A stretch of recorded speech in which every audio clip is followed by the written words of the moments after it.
Celebrate Family, the theme of the 2005 Tournament of Roses Parade, could very likely be a moniker for Bob's life. As you can see in the hundreds around us and the stories we've heard already, Bob's life was more than just teaching band. It was about friendship, family, and I am thrilled to have the opportunity to represent the colleagues that worked with Bob. Bob and I were more than colleagues. Other than my wife, Lori, Bob was my best friend. I'm honored to be here because I know I represent so many others that count Bob as their best friend. Bob and I worked closely for many years on a variety of band projects. Whether it was me traveling with him and his bands or him traveling with me and my bands, we spent hours of time together. One of our shared projects was the Fair St. Louis Honor Band.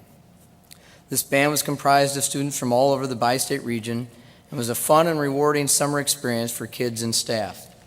Many summer days and nights were spent on the Arch grounds, backstage at the Muni, or in the old cathedral parking lot, most of them sweating or avoiding a sudden severe thunderstorm that would help us form a strong bond. We shared lots of laughter as well as a passion for kids and bands. One summer, actually 15 years ago, Lori was pregnant with our second child, Andy. Bob knew the baby was coming anytime, and we all sat together under the Arch grounds on the 4th of July for the fireworks. Bob and Lori and I discussed our contingency plans. Lori was overdue, and we had the VP parade on Saturday, as well as our standard schedule of Fair St. Louis band concerts that weekend. The contingency was pretty simple. Bob would take the band. Greg Wise was there with the color guard. Thomas was there with the drum line. Things would be fine. And as if on cue, Lori went into labor early Saturday morning, parade day. I called Bob about 6:30 a.m. to let him know that I wouldn't make the parade, and he had several questions for me. And I think the Weiss brothers and Dan Arana can probably relate to these questions. First question, how's Lori doing? And I assured him fine. Next question, when did I think the baby would be born? You know? Bob, babies have this way of coming out on their own time frame. Next question, are you going to be at the 2 o'clock concert?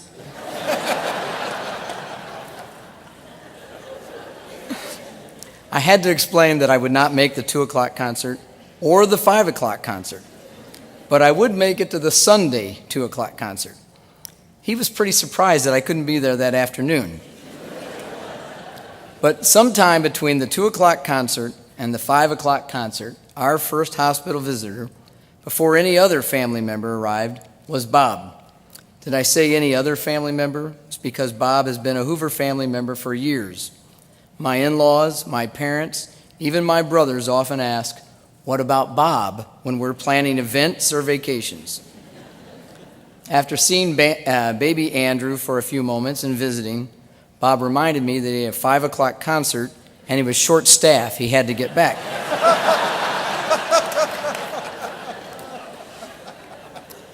One of the things that has struck me about Bob, and I see it today reflected in the attendance of so many, he had an uncanny ability to build close, deep friendships quickly.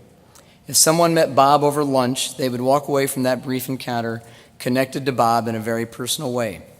Students, student teachers, band parents, building colleagues, music educators, young and old, all treasure their relationship with Mr. Spiegelman. This celebration is a tribute to his life, and his lasting gift to all of us is the effect and influence he has had on so many.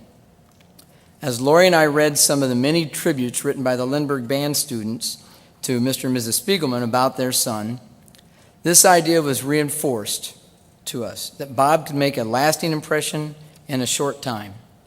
The notes from young freshmen, as well as grizzled seniors, demonstrated an appreciation and awareness that Mr. Spiegelman was not only teaching band or preparing a concert or a parade, he was teaching life skills, the appreciation of beauty, friendship, integrity, and family. Young band directors, teachers, and those pursuing other careers will tell you that Bob's guidance and leadership will help them plot their professional course. His older friends, his colleagues, former students who are now friends will share stories, laughter, personal and professional experiences that have shaped their lives. His family will remember a caring, loving son and brother that was anxious to share his success and opportunities with them. This past December, it was especially important to Bob that his mom and dad and brother were able to participate in the Terman Roses experience. As the leader of the band staff at Lindbergh High School, or as I call them, Team Lindbergh, Bob's vision will be a guide for the band staff.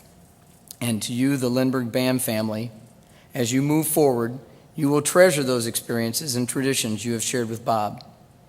However, you will create new traditions, create new experiences, forge new paths, and teach new kids. Bob's legacy at Lindbergh is not a lodestone for band members, parents, or staff. It is an inspiration. To Team Lindbergh, Brian, David, Dan, Jeremy, Chelsea, Jamie, Cheryl, Bob was so proud of you and the way you've grown and responded to the many challenges you've had to face over the last 18 months. He was proud of you as former students, colleagues, and music educators. As you run with this band program and provide for new generations of kids, the one mantra Bob would want you to keep foremost is, what's in it for the kids? This was his ultimate concern. He would want it to be yours as well. We all have stories to tell, laughter and tears to share, and I think it's important for us to laugh and cry together. Bob is still with us, with his great family of friends. Not a day goes by that I don't miss him, want to call him or quote him. My family, Lori, my daughter Amy, and my son Andy, and Bob used to sing a song together, forged out of one of those summers sweating at the Fair St. Louis Parade. It's not really a song the Osmond family would sing or the Partridge family or the Gator family would sing, but still was a song. And if we heard it in the car on the radio, one of us would immediately pick up the phone and call Bob. If he didn't answer, we'd let it play and sing along on his message machine. Strangely enough, he would sometimes do the same for us. It's not a spiritual song, some type of inspirational classic, but it's a song that speaks to the Hoovers and our relationship with Bob, and possibly to your relationship as well. Whenever we hear, "We Are Family," sung by Sister Sledge, we start singing, rocking out, and we know that Bob is rocking with us. Thank you.